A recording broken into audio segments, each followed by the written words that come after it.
Vamos dar continuidade ao nosso conteúdo, onde nós estamos agora falando sobre os principais monossacarídeos, né? A gente já havíamos começado a falar sobre monossacarídeos, e agora a gente vai destacar algumas particularidades dos principais monossacarídeos. Um momentinho aqui. Olha só, os monossacarídeos, vocês já viram que eles são os menores carboidratos que existem, né? Dentre os carboidratos, eles possuem de 3 a 7 carbonos na sua cadeia carbônica e é, um, um dos monossacarídeos mais abundantes é a D-glucose. D-glucose é uma molécula nova? Não, é a glicose, que vocês já conheceram. Então, glicose ou glucose é a mesma coisa. O D vocês já sabem por quê, né? Pela posição aí da hidroxila, ok? Então, o açúcar mais abundante da natureza é a D-glucose, ele está presente aí no nosso sangue, dentro de uma faixa aí de normalidade, está aí em torno de 90 miligramas por 100 mililitros de sangue, e se essa taxa estiver muito mais alta, as pessoas são diagnosticadas como um paciente ou uma pessoa com diabetes mellitus. O que é diabetes mellitus? É quando a quantidade de glicose no sangue está acima do normal. E existe dois tipos de diabetes mellitus, que é o diabetes tipo 1 e diabetes tipo 2. A diabetes ou o diabetes, né? Ele é um distúrbio onde possa ser que seja um distúrbio devido à deficiência de insulina produzida pelo pâncreas, ou pode ser também um problema com receptores que não entendem o que é que a insulina quer. A insulina é um hormônio hipoglicemiante, ou seja, quando ela é liberada no nosso sangue, o nosso corpo entende que tem glicose no sangue e começa a absorver essa glicose, e essa glicose vai para as células, para os tecidos, etc. Então, quando tem uma falha disso aí tem um quadro de diabetes. Ou por receptores que não entendem o que é diabetes ou o que a insulina está comunicando, ou mesmo por uma quantidade insuficiente de insulina. Existem dois tipos de diabetes, diabetes tipo 1 e diabetes tipo 2. A diabetes tipo 2 é a diabetes mais tardia. Diabetes tipo 1 é de predisposição genética, ou seja, a pessoa já nasce com aquele distúrbio, geralmente eles são insulino dependentes. Vocês devem conhecer aí em Paulistana ou em algum outro lugar, algumas pessoas que desde criancinha já descobriu que tinha esse distúrbio, tá bom? Os métodos usados para a detecção aí da glicose no sangue são métodos de oxidação, ou de Benedict, ou Ferlin, e também tem os testes mais modernos, que são catalisados por enzimas.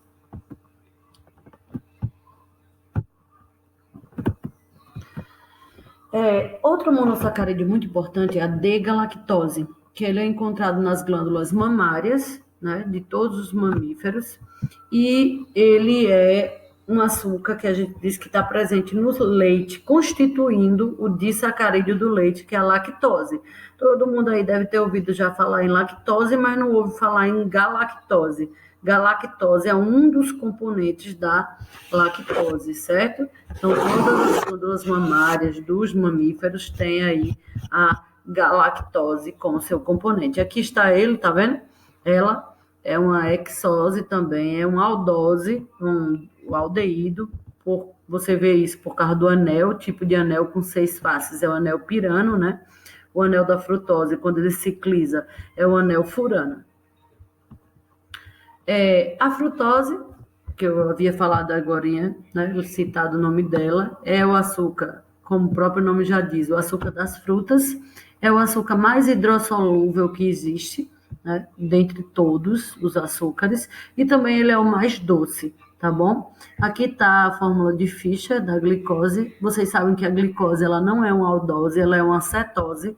Então, o carbono numérico dela é o carbono 2, o carbono da carbonila.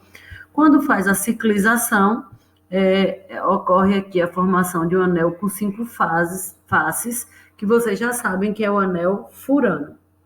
Aqui é a D-frutose e aqui é a D-galactose. Lembrem que é devido à posição da hidroxila, né?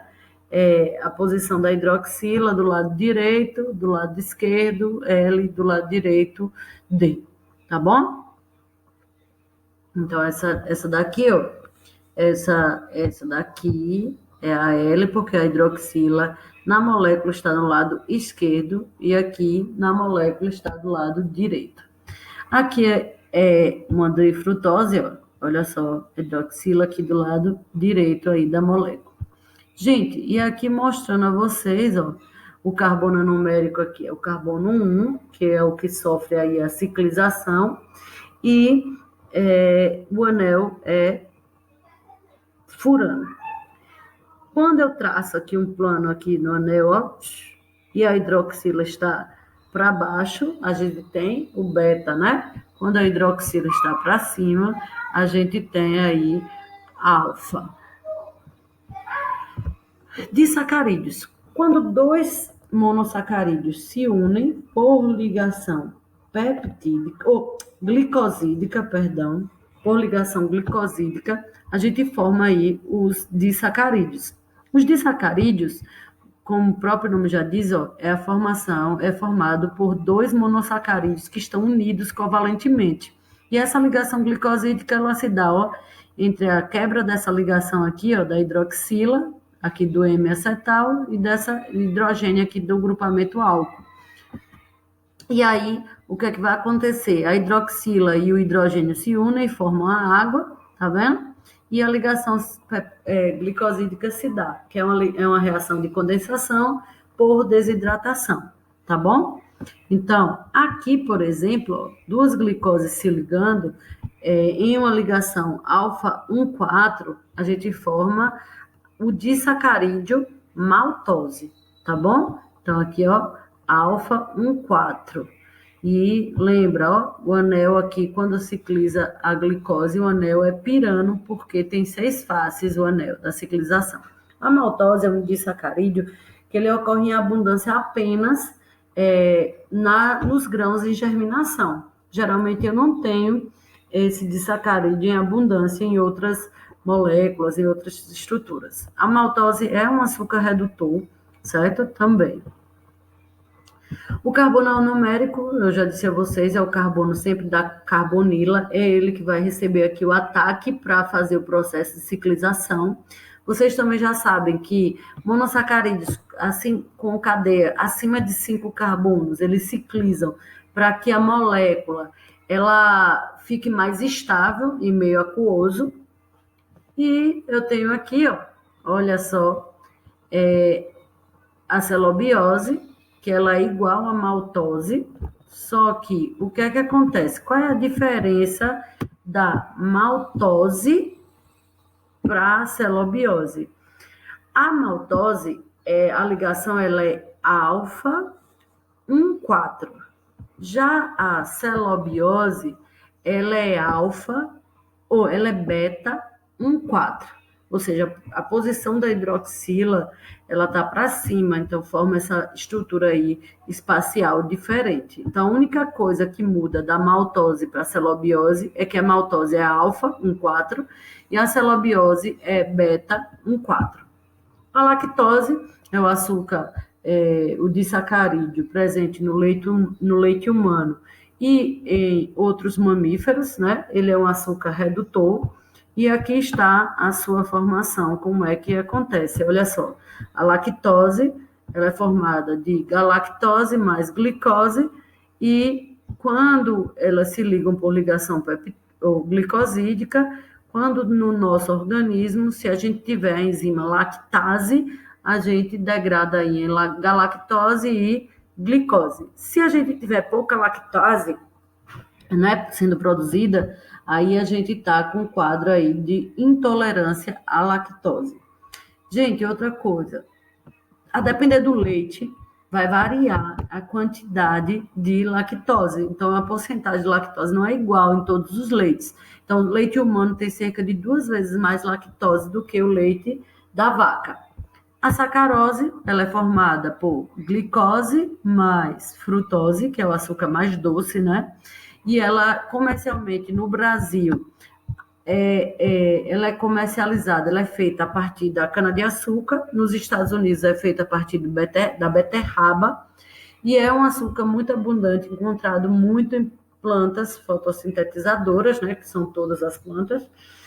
Ele é um açúcar de mesa, o açúcar de sacarídeo mais comum, e é formado aqui, ó, a ligação glicosídica, ela acontece entre dois carbonos anuméricos. E esse açúcar, ele é tido como açúcar não redutor, e a sua ligação glicosídica ela é alfa, porque a hidroxila está para baixo, 1, 2, alfa 1, 2, certo? A ligação glicosídica. Esse fato dessa ligação glicosídica ser entre dois carbonos anuméricos, esses anéis, eles não sofrem muta-rotação. Então, não existe também a sacarose do tipo alfa e a sacarose do tipo beta. A trealose, que é um disacarídeo também não redutor, está presente aí como fonte de energia na hemolinfa dos insetos. Aqui uma tabelinha para vocês verem aí os componentes dos que eu citei para vocês. E vocês também já viram comigo que os carboidratos, eles também podem ser classificados em simples ou complexos. Os carboidratos simples só têm carbono, hidrogênio e oxigênio, são formados em monossacarídeos simples. Já os complexos, além de carbono, hidrogênio e oxigênio, ele também tem fosfato, amina, lipídios, peptídeos, etc. Então, aqui só para nível de informação de vocês, para vocês verem aí o que são carboidratos complexos, onde eu acho, o que são carboidratos simples, o que é bom eu consumir são os complexos, o que é ruim são os simples. Por quê? Porque quando a gente consome esse carboidrato simples, é pobre em fibra e nutriente, acaba aumentando muito o índice glicêmico, isso faz a gente transformar aquele carboidrato em excesso em gordura, então a gente começa a engordar. Esses altos níveis de glicose no sangue dá cansaço, fadiga na pessoa. Já os carboidratos complexos, que eu vou achar aí nos pães integrais, cereais, vegetais verdes e frutas frescas, eu tenho um carboidrato rico em fibras e nutrientes.